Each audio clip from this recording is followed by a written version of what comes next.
नमस्कार. आज आपण डोंगराई दह्यापासून मस्त खमंग चवीची कढी बनवणार आहोत. 5 हिरव्या मिरच्या, 1 इंच आलं, 15-20 लसणाच्या पाकळ्या, 1 चमचा जिरे, एक थोडंसं मीठ टाकून बारीक वाटलं.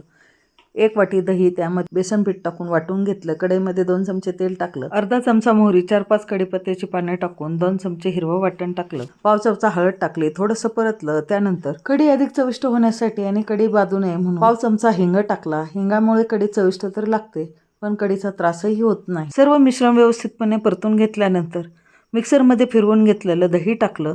हे दही अतिशय सुंदर आहे. अगदी घरच्या दह्याची जशी कढी लागते त्याचप्रमाणे डोंगराई दह्याची कढी लागते. एकदा जरूर आणा आणि त्यापासून कढी बनवून पहा. गरजेनुसार पाणी टाकून चवीनुसार मीठ टाकलं. त्यानंतर 5 मिनिट स्लो गॅसवरती शिजू दिलं. बारीक चिरून घेतलेली कोथिंबीर टाकली. ही कढी खिचडी, भात, चपाती, भाकरी कशाही सोबत अप्रतिम लागते. आवडल्यास लाईक, शेअर आणि सबस्क्राईब करा.